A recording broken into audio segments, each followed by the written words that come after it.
So number 9 he calls 10, number 10 he calls 9, and number 11 he calls 10. So the Mishnah learns they all have a level of Kedusha.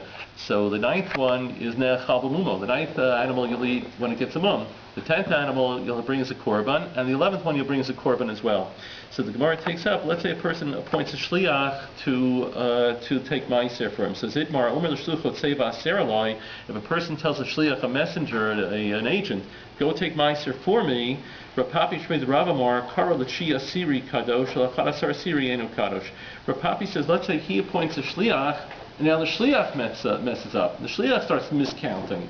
So the first opinion that the Gemara quotes is that 9 he calls 10, so that's Ne'achal b'mumo. That he'll eat when it gets a mum.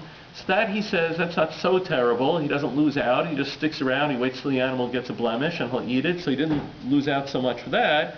He says, but when he calls 11 10, so that's a loss for him, because calling number 11 10 means that he's obligated to bring a korban shlamim. So there's an idea in the Gemara, I've appointed you for my good. I appointed you to be a shliach to help me out, not to mess me up. So here, where this shliach, where he's, according to the first opinion, there's one shot we could say, where he's appointing, where he says number 11 is 10, so he says you went outside the scope of your agency. So it's not kadosh. Number 9, it's not so much out of the scope, because I could deal with that. It's not such a big loss for me. Still within the scope of your agency. Rapapa says even if he calls number 9 10, he went outside the scope of his agency, and even though it's just you could eat the animal with its mum, but still that's more of a tircha for him, so it's outside the scope of his agency. So the Gemara says, so what's the difference between this case where we're saying you didn't follow the rules, so you lost your agency, and that which we learn in a Mishnah which says in Masechet Trumot, if a person says to a shliach, I want you to go take truma for me, so the person, we know that there's a mitzvah in the Torah to take truma. So on a deraisa level, it's chita pater decree. One chita will pater the whole pile. But Chazal teach us that a person takes 1/40th, 1/50th, 1/60th. If he's like an average person, he takes 1/50th. If he's a generous person, he gives 1/40th. And he's more stingy, he gives 1/60th of the crop. So let's say a person says to a shliach, I want you to take truma. So the Mishnah says he has to evaluate what he thinks the Baal Habayis would want him to take. In other words, the Baal Habayis didn't tell him, so he has to make a judgment. If he doesn't know what the opinion of the Baal Habayis is,